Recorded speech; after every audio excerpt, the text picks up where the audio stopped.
자, 여러분 안녕하십니까. 모트라인의 윤성로입니다. 자, 저는 자칭 하이브리드 성애자입니다. 제가 뭐 하이브리드 전문가라고 한 것도 아니고 성애자라고 한 것뿐이니까 저는 그냥 단순히 하이브리드를 좋아하는 사람이라는 얘기고, 그만큼 하이브리드 차량을 좋아하다 보니까 아무래도 하이브리드 차량을 탈 때 어떤 부분이 조금 미세하게 이 차는 뭐가 더 좋다, 이 차는 뭐가 조금 더 아쉽다라는 거를 항상 여러분들께 함께 같이 느끼는 점들을 공유하기 위해서 많이 노력을 해왔습니다. 자, 그렇게 제가 지금까지 하이브리드 차량에 대해서 많이 좀 느껴보고 생각도 좀 많이 해보고 얘기도 좀 많이 해보고 이런 상황에 지금 이 302 거꾸로 해도 이 302가 온 게 참 이 녀석한테는 좀 불행이라고 할 수 있겠어요. 네, 왜냐, 네, 이 차 그지 같습니다.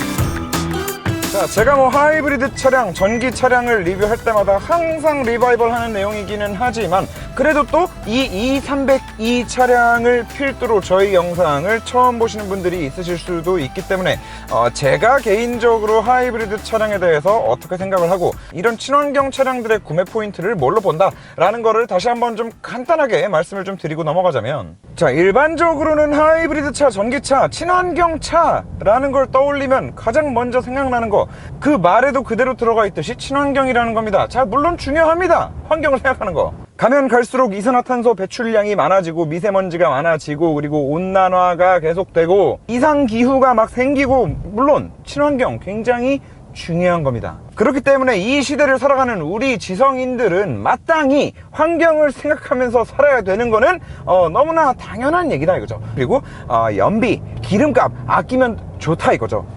자, 그런데 조금만 이기적으로 생각해 보자고요. 조금만 이기적으로.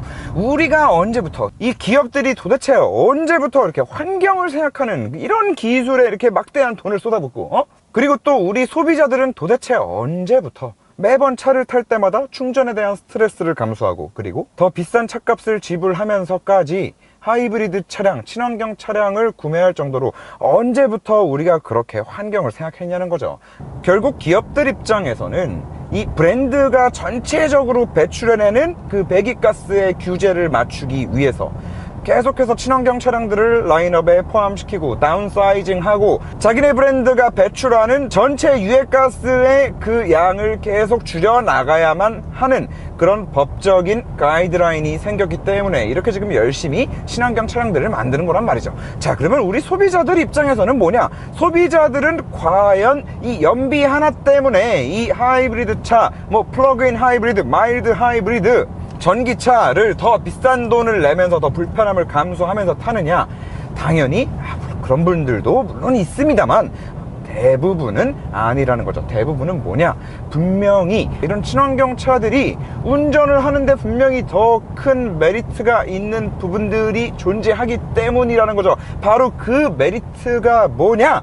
우리가 내연기관 차를 타면서 너무나 당연한 일이었기 때문에 미처 불편하다라고 생각을 하지 못했던, 악셀을 밟으면 그때서야 엔진이 공기를 빨아들여서 그리고 연료를 분사하고 피스턴이 움직여서 그 피스턴의 움직임이 조금 더 빨라지는 그 타이밍을 기다리면서 결국에는 RPM 게이지가 올라가면 그와 또 미션이 맞물려서 기어 변속을 해대면서 결국에는 차가 앞으로 나아가는 이 너무나 자연스럽고 당연했기 때문에 이상하다고 느끼지 못하고 불편하다고 느끼지 못했던 그 느낌이 이 친환경 차, 하이브리드 차 그리고 전기차 에서는 삭제되었기 때문에 결국에 굉장히 지금까지 내연기관 차에서는 느껴볼 수 없었던 그 부드러움과 그리고 정숙성을 가질 수 있게 됐다. 그렇기 때문에 우리 소비자들은 친환경, 환경을 생각한다라는 거는 덤으로 따라오는 거고, 기름값을 떠나서도 몇백만원, 몇천만원을 더 주고도 이런 친환경 차량을 타고 다닐 만한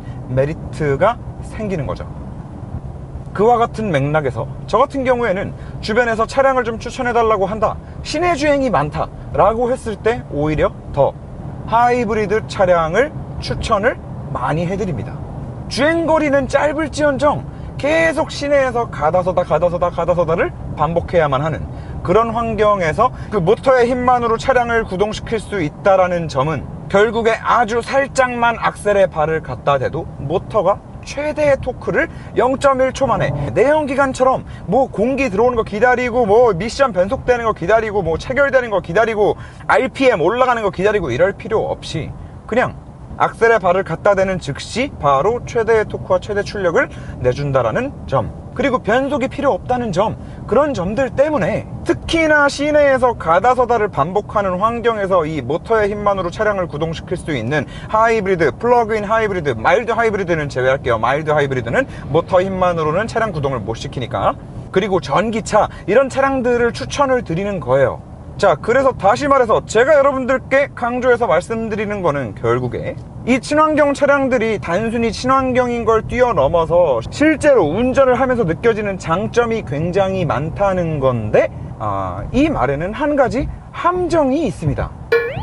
자, 이 함정이 뭔지에 대해서는 알콘 광고 보고 오시고 나서 계속 말씀드릴게요. 잠깐만 기다리세요.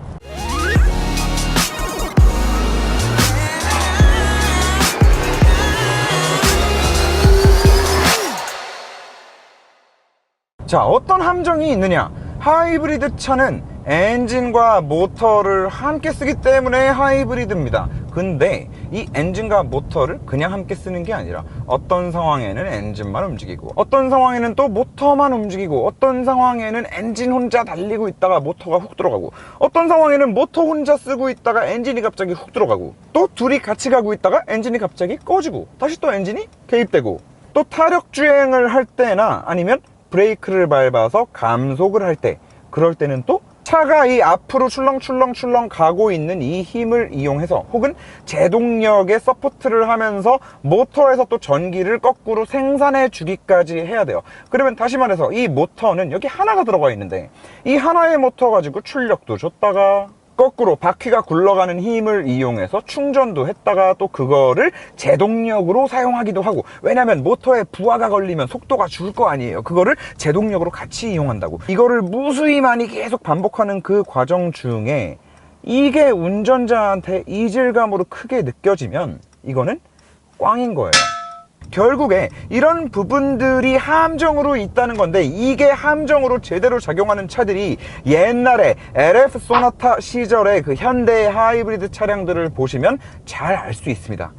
결국에 이 차량들은 친환경인 거 오케이, 그런데 이질감이 없어야 한다. 그래야만 이 녀석의 장점을 충분히 10분 살릴 수 있다라는 거죠. 자, 그런 차원에서 LF 소나타 때도 마찬가지고 지금 이 녀석도 마찬가지입니다. 물론 이 녀석이 LF 소나타만큼 그렇게 개그지 같다는 얘기는 아니에요, 당연히. 하지만 이 녀석은 지금 8천만 원 중반대의 가격을 가지고 있는, 무려 메르세데스 벤츠의 E 클래스를 가지고 만든 PHEV란 말이죠. 좀 경쟁 모델이 530e가 있어요. 530e랑만 단순히 1대1로 비교를 한다라고 했을 때 그지 같다는 말씀을 드리는 거죠.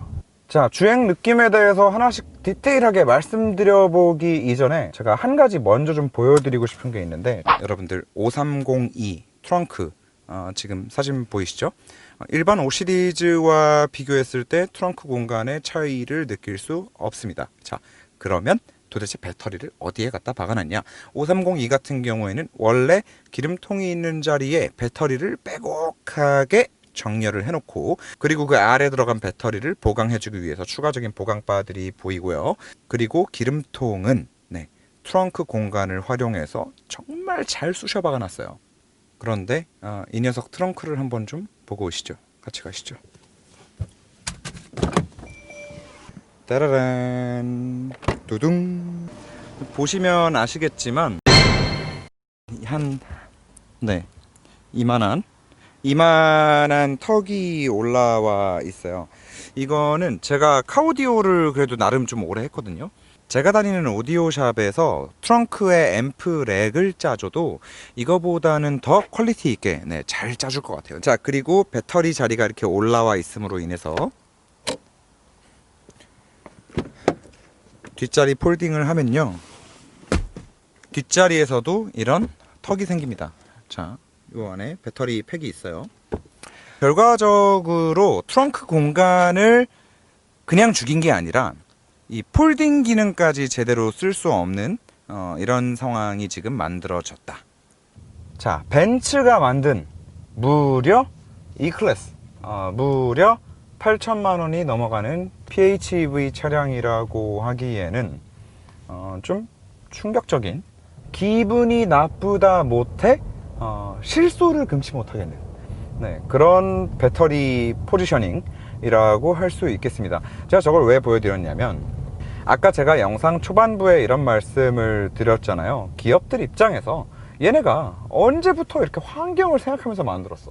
어떻게든 돈이 되고, 그리고 돈을 아낄 수 있다면 디젤 게이트를 터트려 가면서까지도 배출가스를 조작까지 하는 애들이잖아. 그런데 원래 내연기관 차량을 만드는 브랜드들이 이런 하이브리드, 플러그인 하이브리드 차량을 만드는 데는 자기네 브랜드가 배출하는 이 평균 에미션을 낮춰야만 차량을 계속 판매할 수 있는 그런 법적인 가이드라인을 맞추기 위해서 사실 이런 차량들을 만드는 이유가 굉장히 클 거란 말이죠. 그런데 어쩔 수 없이 하는 거, 얼마나 좀 성의를 갖고 어쩔 수 없이 하는데도 불구하고 얼마나 이 하이브리드 차량, 전기차 이런 차량들만의 이런 좀 자연스러운, 부드러운 정숙함, 결국에 얼마나 세팅을 잘하고 조율을 잘하고 잘 만들어서 고객들한테 파느냐가 중요한 건데, 그런 차원에서 생각을 했을 때 이 벤츠는 진짜 너무나도 성의가 없이 단순히 진짜 이 벤츠 전체 브랜드의 에미션을 낮추기 위한, 그래, E클래스고 플러그인 하이브리드라고 하면은 그래도 벤츠의 충성 고객들 중에 그래도 이 차를 사는 사람들이 있을 거야 라고 그냥 그렇게 안일하게 생각을 하고 대충 만들어서 나온 플러그인 하이브리드라는 얘기다. 그리고 저 트렁크에 부직포로 대충 싸가지고 얹어놓은 배터리, 저거는 그냥 뭐 하나를 보면 열을 안다 라는 정도에서 그냥 보여드린 건데, 주행을 하다 보면 또 굉장히 느껴지는 게 많죠. 그 BM이랑 벤츠랑 많이 이제 승차감 면에서 바뀌었다고들 우리가 얘기를 하잖아요. 뭐 BMW는 오히려 이제 많이 좀 소프트해지고 부드러워지고, 벤츠는 계속 좀 하드해지고 있다 라는 얘기들을 우리가 많이 하는데, 맞아요. 이 클래스 원래 많이 좀 이렇게 하드했단 말이에요. 그래서 승차감이 꽤나 스포티한 그런 승차감을 기본적으로 가지고 있는 녀석이었어요. 그런데 지금 얘는 원래 방금처럼 코너를 조금만 깊게 돌거나 아니면 방지턱을 넘어봐도 너무나 확실히 일반 노멀 E클래스와의 차이를 느낄 수 있고, 그렇게 빠른 속도가 아니더라도 달리면서 차량을 좀 좌우로 롤을 줬을 때 이 모든 상황에서 원래 벤츠가 가지고 있던, 원래 E클래스가 가지고 있던 에어 서스펜션이 굳이 들어가지 않아도 그 기본 독일차의 중형 세단, 무려 벤츠의 중형 세단의 그 기본은 하는 그 승차감이 너무나 많이, 정말 거의 느껴지지 않는다는 거죠.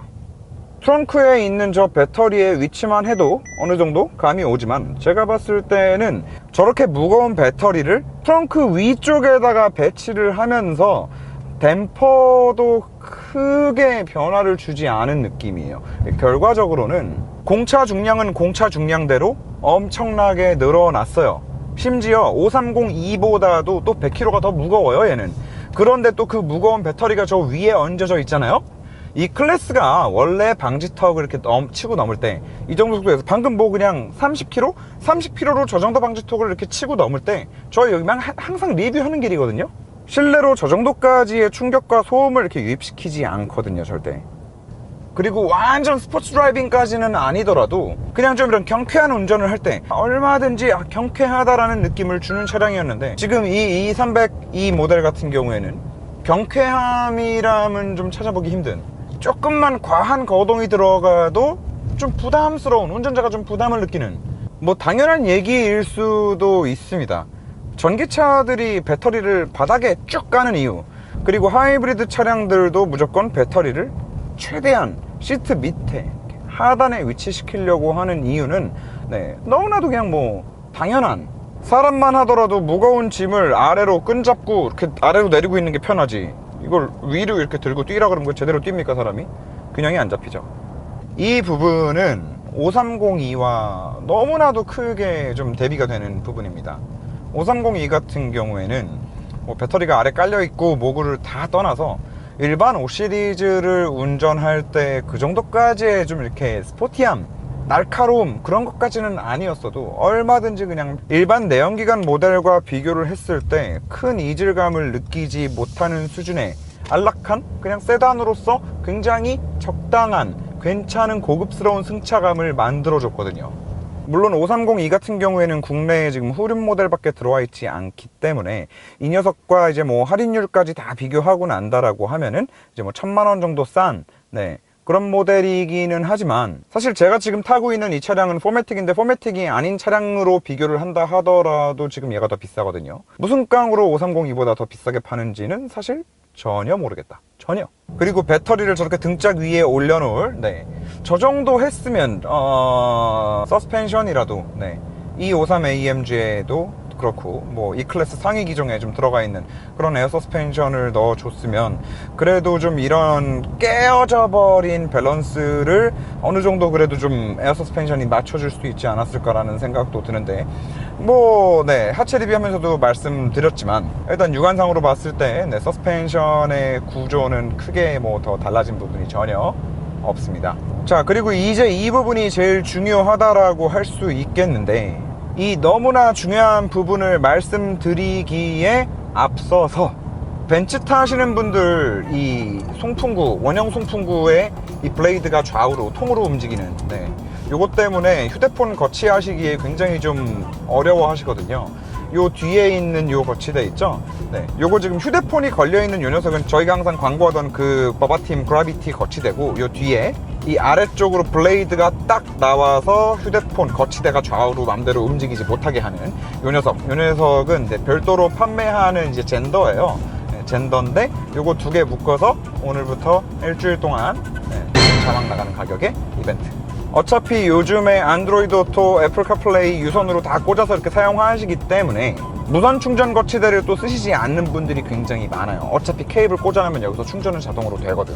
그럴 때는 사실 이렇게 간단하게 사용할 수 있는 중력 거치대가 훨씬 더 편하다. 자, 근데 뭐 벤츠 타시는 분들 요거 뒤에 젠더와 함께 지금 구매하시면 뭐 가격도 가격이고 차를 갑자기 이렇게 확 흔들어도 전혀 이 휴대폰과 거치대가 전혀 좌우로 껄떡거리지 않는다라는 거. 그리고 요거 타입C인데 듀얼이에요. 그리고 30W 출력. 이 위에 포트는 PPS 기능까지 지원하고요. 그래서 안드로이드 사용하시는 분들은 말도 안 되는 속도로 빠른 충전이 가능하신 그런 초미니 소켓 안에 쏙 들어가는 그런 충전기다. 그러니까 같이 구매하시면은 차량 안에서 휴대폰 내비게이션 사용하시고 뭐 여러 가지로 충전도 하시고 이러시는데 굉장히 큰 도움이 되실 만한 제품들이니까 오늘 반드시 한번 차에 아직 없으신 분들은 반드시 구매하시기 바랍니다. 이게 진짜 정말 최고입니다.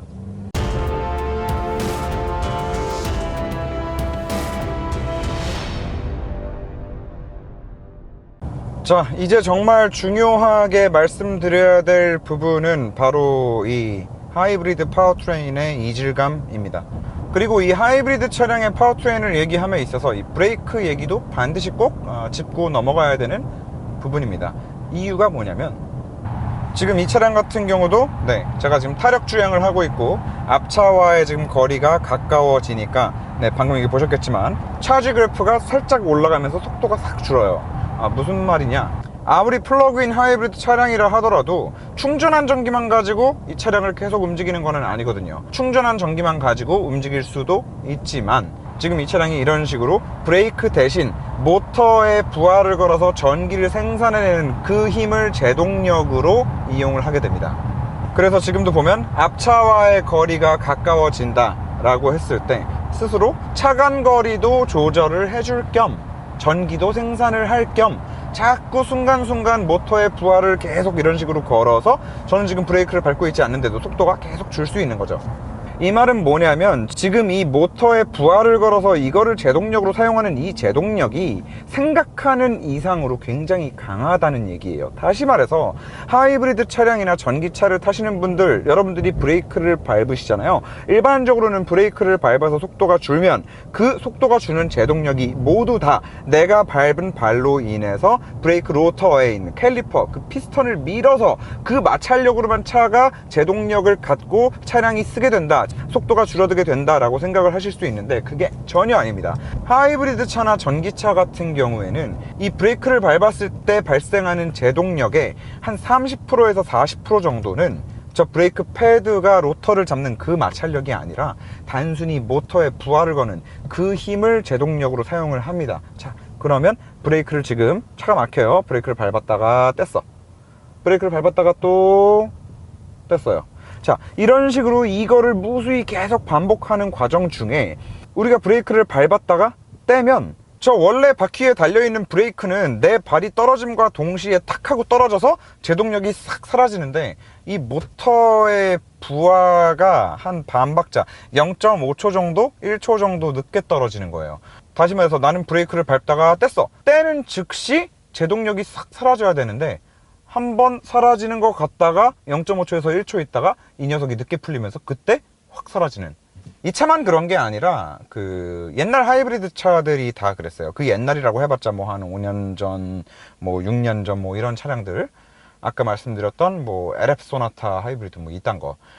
사실 최근에 나오는 현대차도 이제 이 전자식 브레이크가 이제 통합형으로 다 바뀌고 하면서 이런 이질감들이 다 사라졌고 5302에 당연히 없었고요. 그리고 뭐 같은 E클래스의 마일드 하이브리드를 사용하는 253 AMG에도 이런 느낌은 없었고요. 아무튼 최근에 출시된 신형 하이브리드, 풀 하이브리드, 뭐 전기차 뭐 다 통틀어서 최근에 나온 최신형의 차량들에서는 느껴볼 수 없는 이질감이 지금 이 녀석한테서 지금 느껴진다는 얘기입니다. 그리고 방금도 말씀드렸지만 우리가 하이브리드 차의 브레이크를 밟았을 때 만들어지는 그 제동력의 30~40%는 이 모터가 담당하고 있기 때문에 브레이크에서 발을 딱 뗐을 때 브레이크가 떨어지는 느낌이 2단계로 난다 라는 거는 민감하신 분들은 꽤나 많이 좀 운전하면서 거슬리는 부분일 수 있어요. 그리고 이 느낌이 좀 이상하다라는 건 정확히 무슨 느낌이라고 얘기는 못 하겠지만 동승에 있는 사람들도 이제 불편함으로 분명히 좀 다가올 수 있는 부분이라고 생각을 합니다. 그래서 사실 굉장히 중요한 부분인데 벤츠가 왜 이랬는지 잘 모르겠고, 그 다음 문제는 뭐냐, 사실 이 차량이 엔진이 개입될 때는 굉장히 부드러워요. 엔진이 개입될 때가 문제가 아니라, 자, 이거는 여러분들께 영상으로 표현을 해드리긴 조금 힘든데, 항상 말씀드리잖아요. 벤츠 미션이 원래 조금 좀 빙신 같다고. 벤츠는 원래 미션이 좀 빙신 같습니다. 그래서 그 저단에서 꿀렁거리고 덜컥거리고 하는 차량들이 꽤 많아요. 그리고 사실 세븐지 트로닉이 나오고 나서 좀 많이 좀 시간이 지나고 나서 개선이 되나 싶더니 9G가 새로 나오고 나서 9단 미션이 새로 나오고 나서 그 증상이 지금 똑같이 또 나오고 있는데, 지금 얘는 9G에다가 앞에 이제 모터까지 같이 묶여 있죠. 근데 엔진이 개입되면서부터 생기는 충격은 아닌 것 같고, 그 일반적으로 우리가 알고 있는 벤츠의 그 변속 충격, 아래에서 덜컥거리는 그 느낌이 딱 1회 한 번 쾅 하고 나는데, 이게 맨 처음 출발을 할 때도 나고, 그리고 감속을 할 때 속도를 거의 다 늦췄을 때도 한 번씩 나요. 지금도 쿵. 또 출발하면 쿵. 차가 이미 주행 중에 있을 때는 사실 괜찮거든요. 주행 중에 있을 때 시동이 꺼지고 켜지고 할 때는 이질감이 크지 않은데, 처음 출발하면서 그리고 감속할 때 거의 다 차가 멈춰 섰을 때 계속해서 이런 좀 충격이 들어온다. 이거는 엔진과는 상관없이 단순히 모터가 회생제동을 하다가 다시 출력으로 확 전환될 때 그때 생기는 충격이 아닌가 싶습니다. 아무튼 모터에서 들어오는 충격이 아닌가 싶어요. 그리고 뭐 그렇다고 해서 이 차량이 출력이 뭐 동급 5302에 비해서 뭐 대단하다? 라는 것도 사실 아니고, 그 잘못 퍼진 정보가 하나 있더라고요. 하이브리드 차량의 합산 출력이라는 거는 단순히 그 내연기관 엔진의 출력과 모터의 출력을 더한다고 해서 합산 출력이 나오는 건 아닙니다. 그 둘 사이에서도 분명히 로스가 나오는 부분이 많고 두 개를 동시에 최대 출력을 낼 수 없는 그런 상황들이 분명히 존재하기 때문에 합산 출력은 달라집니다. 그래서 5302 같은 경우에도 엔진 출력과 모터 출력을 그냥 그대로 합해 놓으면 300마력 정도 되는데, 네, 제원상 합산 출력은 200 중반대 정도 나오죠. 그래서 이 녀석도 아마 비슷한 것 같아요, 체감상으로. 그리고 또 플러그인 하이브리드 차량이다 보니까 전기 충전 자주 하셔가지고 전기 모드로만 다니시는, 네, 정숙성을 생각하셔서, 네, 그런 분들도 분명히 많이 계실 텐데, 모터만 사용을 할 때도 이건 일부러 뭐 의도한 세팅인지는 모르겠으나 모터 모드 기준으로 했을 때 악셀을 딱 밟을 때도 이 모터가 반응하는 속도가 5302보다는 좀 느려요. 그래서 그런 부분 또한 플러그인 하이브리드로서의 그런 좀 장점을 충분히 살리지는 못하는, 무엇보다도 플러그인 하이브리드의 최대 장점이 사실 이 전기만 사용해서, 모터만 사용해서 뭐 몇 킬로를 좀 다닐 수 있다 뭐 이런 건데, 네, 무엇보다도 이제 5302에 비해서는 뭐 공차 중량 때문인지 뭐 배터리 사이즈 때문인지, 네, 뭐 모터의 출력 때문인지 어떤 효율 때문인지는 모르겠으나 어쨌든 뭐 결과론적으로 봤을 때 우리나라에서 지금 받은, 네, 공인연비, 우리나라에 발매하는 거 기준으로 전기만으로 갈 수 있는 주행거리가 또 5302보다도 더 짧다.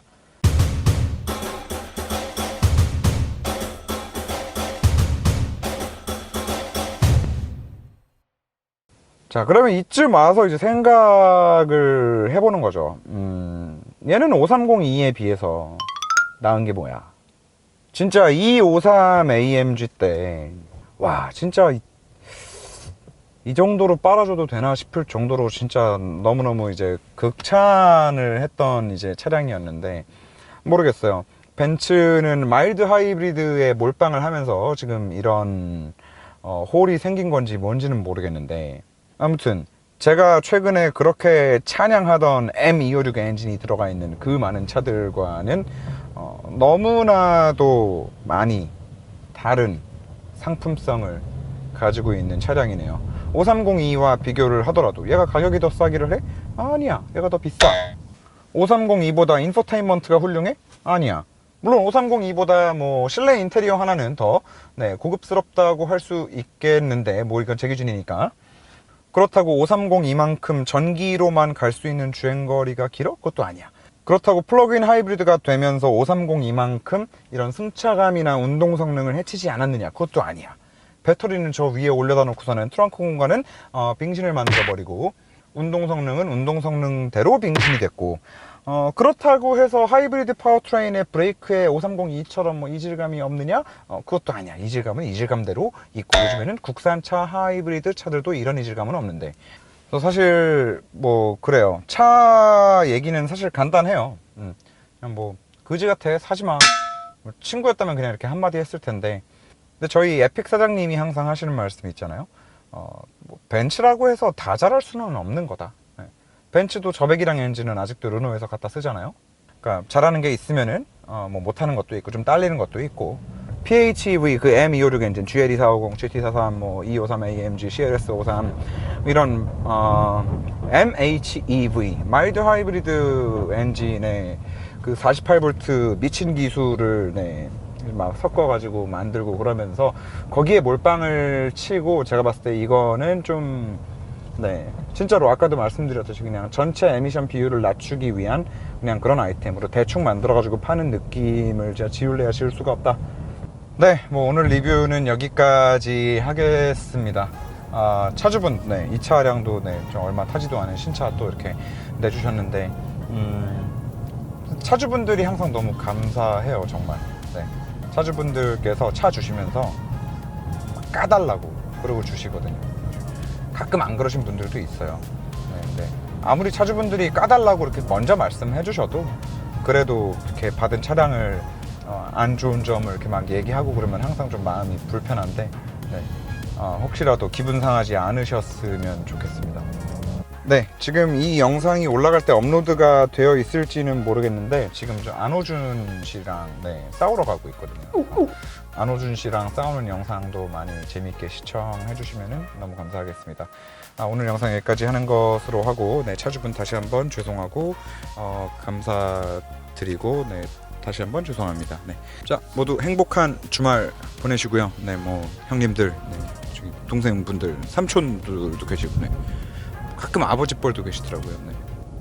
다 행복한 주말 보내시고 다음 영상에서 또 웃는 얼굴로 찾아뵙는 것으로 하겠습니다. 감사합니다.